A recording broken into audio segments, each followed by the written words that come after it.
A warm good morning to one and all over here. And it has been an end of our 3 month summer internship program. And the best way to sum up the whole learning and experience is through presentation. So here I am to present on my internship project. So during my internship, once talking to a banking veteran, he instructed me that banking is a business of customers and customer centricity is an important value, and by embracing digitalization, banks can provide enhanced digital and customer service. Thus, digitalization reduce human error and builds customer loyalty. So, keeping the two words in my mind, that is digitalization and customer, I titled my project as Banking Industry Transformation into Digitalization and Ease to Customers in Context of HDFC Bank. So now the roadmap for the entire presentation is as follows. First, we will start with the ratio analysis of HDFC Bank, then the digital migration of the HDFC Bank, then the digital banking journey of digitalization, milestone in digitalization by HDFC Bank, effect of coronavirus on digital transmission of HDFC Bank, application and challenges of digitalization, research methodology, finding, and then last but not the least, the recommendation. So now I will tell you a bit about HDFC Bank. So HDFC Bank as of today, March 2020, is the largest bank in India by market capitalization and India's largest private sector by the assets. And the HDFC Bank was incorporated in the year 1994 by HDFC Limited, and it is as a premium housing finance company. And HDFC Bank was the first company to receive approval from RBI to set up a private sector bank. So now the ratio analysis of HDFC Bank. So first of all, I will tell you what is meant by ratio analysis. So ratio analysis is a quantitative method of gaining insight into the company liquidity, operational efficiency and profitability. So by studying the financial statement and income statement, we can find out the ratios. So here there are three ratios. First is liquidity, second is solvency, and third is profitability.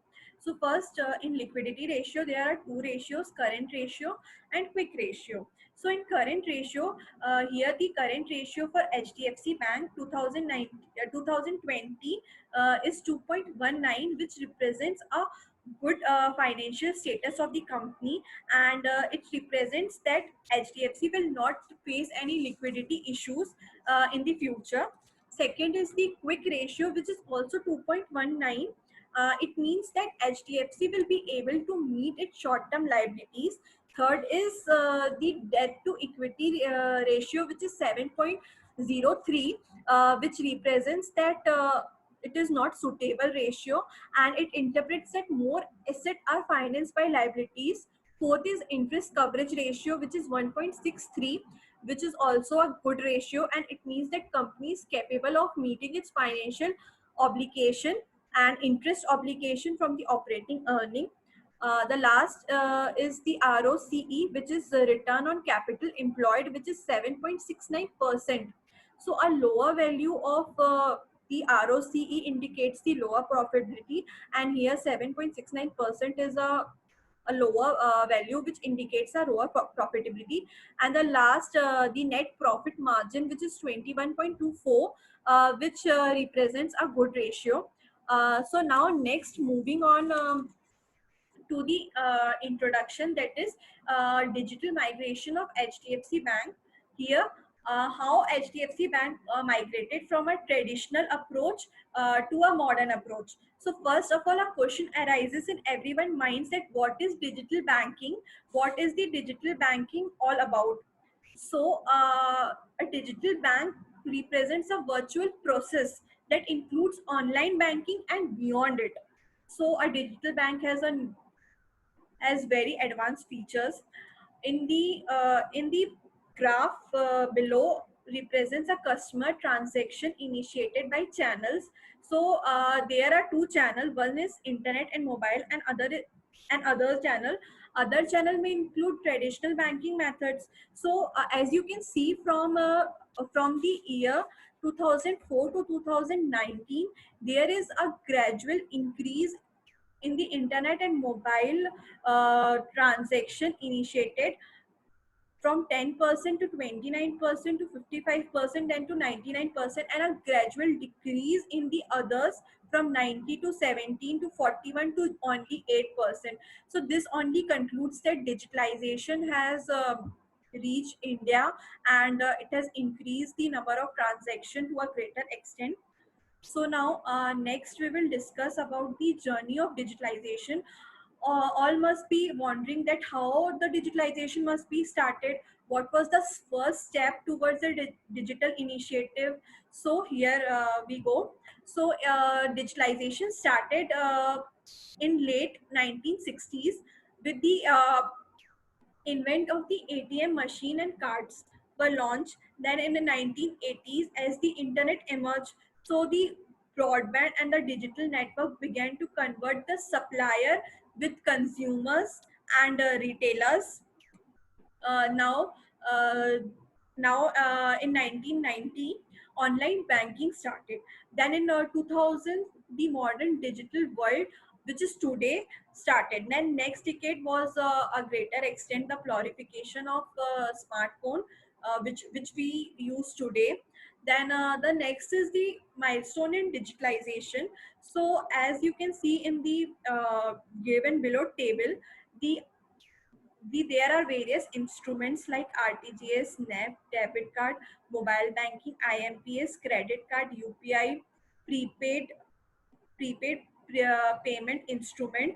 So you can see that the number of transactions are in billions, and from 2017 to 2019, the number of transaction has increased to a greater extent. And you can also observe that RTGS is the most used by the consumers, then NEFT, then debit card, and in decreasing ratio. So next we will discuss about the effect of coronavirus on digital transmission of HDFC Bank. So it can be seen that the more main importance of the digitalization is seen in a greater epidemic like coronavirus, and COVID-19 is a turning point for fintech. And HDFC and ICICI Bank are two banks which are leading the package in the digitalization. And there are two major inventions by the HDFC Bank. First, in right side is the HDFC Bank mobile ATM. So in a mobile ATM, our ATM is fit into the moving vehicle, which is mobile, and now the customer don't need to visit the ATM. Either the mobile van, HDFC mobile ATM van, will go to colonies and localities, so that people, so there is no crowding in the ATMs. Also, the HDFC Bank has invented a check drop box machine in which customer can deposit their check, so there is no crowding effect in the branches. And HDFC Bank urges their customers to use digital services. So now the main amount of people who were not before using the digital mode of transactions, because earlier they were having a alternative to digital transactions, that is traditional method, but due to the coronavirus outbreak, now they have to use digitalization. So here comes the real advantage of digitalizations of banks. So now next is the application and challenges of digitalization.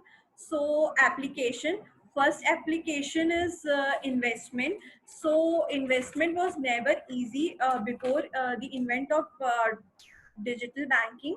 So now you can open a FD, FD with the bank, and it takes only a few seconds. Second is fund transfer. The ability to fund transfer is one of the most significant advantage of digital banking. And now you do not have to hustle to the bank to issue a check or a demand draft. All you need is to do a simple login into your log in with your ID and password, and you can do anytime fund transfer from one account to another. And there are various options available like NEFT, RTGS, IMPS. Next is the keeping track of transaction. Earlier, you every time you have to visit a branch to see your account details, that the amount which you have given to someone is debited or credited to your account. But now just swipe out your phone, and you get a messages through Insta alert that this much amount is debited to your account and this much amount is credited your account, credited to your account. So now next is getting statement. So getting statement is now free of cost through digital banking, and also you don't need to visit branch. It is available to your home at 24 hours 7. So now challenges. So digitalization or digital migration also face a numerous challenges. So first is the cyber crime. So as we all know, most of the banking and the financial institution are mostly subjected to the cyber crime. Second is financial illiteracy. One of the biggest hurdle of online banking is the preference to conventional method by the older age people or the rural people. So it is a hindrance to financial, it is a hindrance to the digital banking. Next is training. The employees are not able to deliver the proper instruction and demo towards the digital payments and digital modes of transaction. So now comes to research methodology. So a research was done, so which includes two data sources, that is primary source and secondary source. In primary source is it includes questionnaire, and it's secondary a website, article, books and journal. Data connection tools, pie charts and graph were used to represent the data collected through the questionnaire to sum up the summary. And next is the sample size of 100 respondents were taken. Random sampling was used. A structured questionnaire was made, and the contact method was Google form. It was circulated to respondents, and the responses are recorded. So now the findings of the study. The findings concluded from these studies are the majority of the respondents were aware about the net banking services provided when a new account is opened, but there was also a small portion of people who were not aware, which mostly includes the older age people. So most of the respondents use digital banking weekly, which is a very good sign. And the factors that promote them to use new technique were the reduced time of transaction. People were greatly encouraged by the time of transaction, as if earlier the employee or a customer want to transfer a money, so he has to give a check, and which takes 5 to 7 working days. But now, due to the digital platforms, now it is quick, and you can just in a minutes of second transfer the money. Also, if earlier one want to upgrade their email address or phone number or Aadhaar card number, it takes 3 to 5 days or 7 days through EH form. But with digital platforms, it is just a minute of thing. Next is people are extremely satisfied with account to account transfer and the account information and the balance inquiry provided by the bank. And most of the respondent have faced only 1 to 5 times problems in the digital banking platform in last 1 year, which is very a good sign for the bank. And the last but not the least, the recommendation. So the HDFC Bank should improve existing facility in rural area, and like ICIC Bank is focusing on rural area, HDFC Bank should also focus on rural areas. HDFC Bank should there is some automatic machine should deploy automatic fixed deposit receipt issue machine, so the customer every time don't have to ask from the welcome desk about the receipt. He can himself do it by machine. For check deposit also, there should be a machine where checks can directly be deposited instead of manual thing. And an automatic demand draft machine should also be there, which in which the receipt must include the account number, should only enter the account number of name or phone number and give the amount and all in electronic format. And HDFC should educate more the customers about the usage of digital banking services and about their advantages. And it should focus the low income group, because the